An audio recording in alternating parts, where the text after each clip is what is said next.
Assalamualaikum warahmatullahi wabarakatuh kawan kata. Apa kabar? Semoga selalu sehat dan tetap semangat belajar ya. Berjumpa lagi dengan saya, Trista Oriza Sativa di channel YouTube Sansekata. Pada video sebelumnya, kita telah belajar tentang penalaran. Jika kawan kata belum menyaksikan video tersebut, silahkan klik tautan yang ada di pojok kanan atas. Dalam dunia pendidikan, kita sering mendengar istilah karya ilmiah. Pada episode kali ini, mari kita belajar tentang bagaimana menulis karya ilmiah. Apakah kawan kata sudah bisa menulis karya ilmiah? Yuk, kita simak video ini sampai selesai.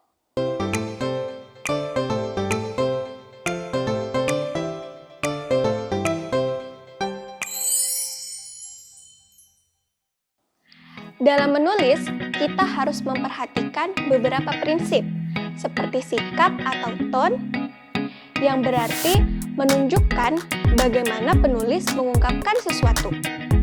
Dalam menulis, sikap akan mempengaruhi gaya penulis menyampaikan ide pada pembaca dan bagaimana suatu topik disajikan. Yang kedua, masyarakat pembaca. Tulisan kita akan dibaca oleh masyarakat. Oleh karena itu, kita harus bisa mengklasifikasikan untuk siapa saja yang akan membaca tulisan kita. Secara umum, pembaca terdiri atas pembaca umum, pembaca khusus, pembaca ahli, sedangkan berdasarkan usia terdiri atas pembaca anak-anak, pembaca remaja, pembaca dewasa, pembaca mahasiswa, dan pembaca umum dewasa. Prinsip yang ketiga yaitu tujuan. Untuk apa sih kita menulis? Tujuan menulis dapat mempengaruhi bentuk penyajian tulisan kita. Apakah kita menulis untuk menjelaskan sesuatu, melaporkan fakta, meyakinkan pembaca, mengubah pendapat orang, atau mempengaruhi sikap pembaca? Dari tujuan tersebut, penulis dapat memilih jenis wacana yang akan digunakan dalam penulisannya. Apakah menggunakan jenis narasi, deskripsi, eksposisi, atau jenis argumentasi? Nah, kawan kata, apakah sudah paham dengan prinsip dalam menulis? Sekarang, mari kita bahas lebih lanjut tentang karya ilmiah.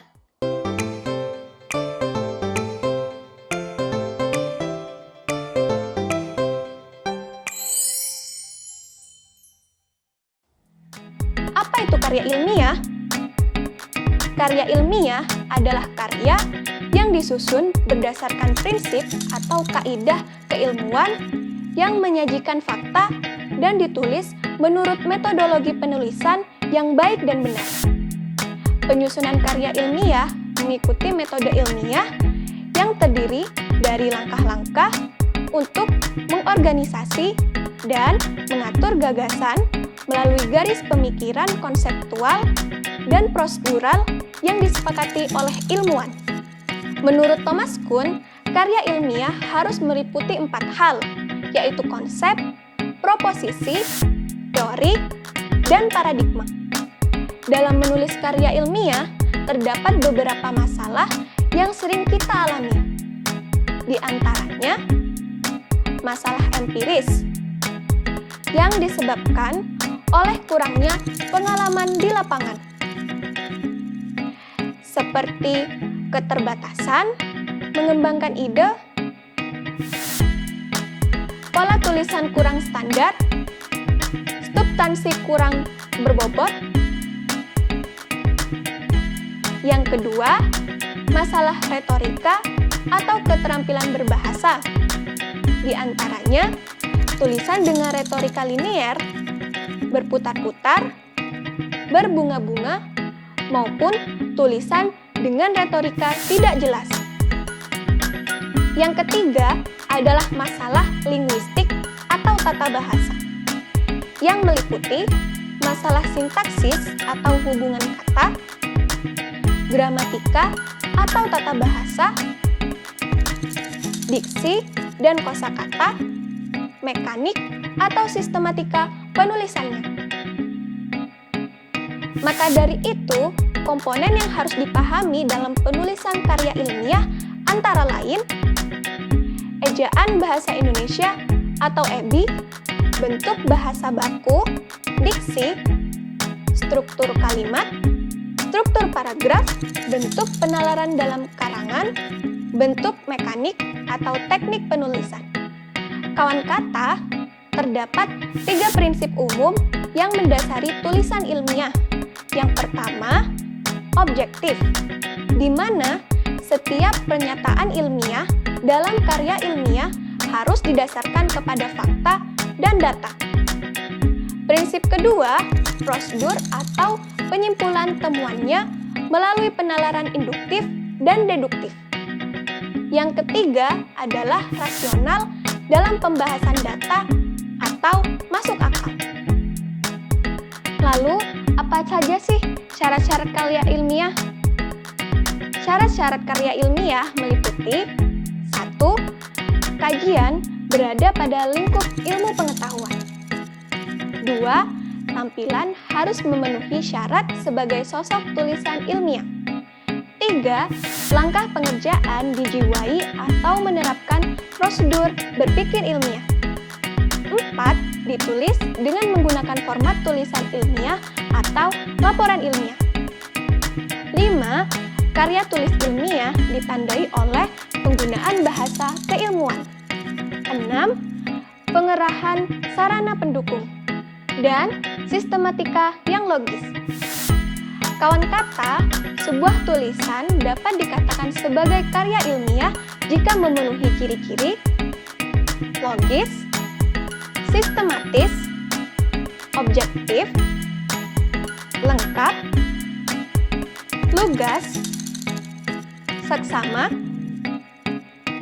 jelas, kebenarannya dapat diuji, terbuka, berlaku umum, disajikan dengan menggunakan ragam bahasa ilmiah, serta tuntas. Dalam menulis karya ilmiah, kawan kata harus memperhatikan kode etik penulisannya, yaitu penulis harus jujur menyebutkan rujukan atas bahan atau pikiran yang diambil dari sumber lain. Menghindari bentuk plagiat. Dianjurkan melakukan pengutipan atau merujuk pendapat atau teori. Dalam menggunakan bahan dari suatu sumber, misalnya instrumen, bagan, gambar, dan tabel, penulis wajib meminta izin secara tertulis kepada pemilik bahan tersebut. Nama sumber data atau informan, terutama dalam penelitian kualitatif, tidak boleh dicantumkan apabila pencantuman nama tersebut dapat merugikan sumber data atau informan.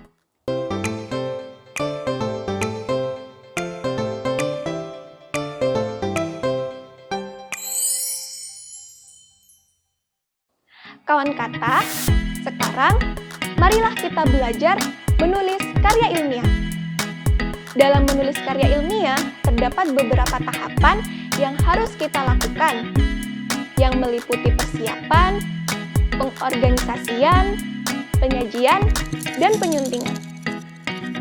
Pada tahap persiapan, penulis dapat mengumpulkan bahan, data, memahami fenomena yang ada di masyarakat, merumuskan masalah yang akan diangkat, lalu menentukan judul karya ilmiah.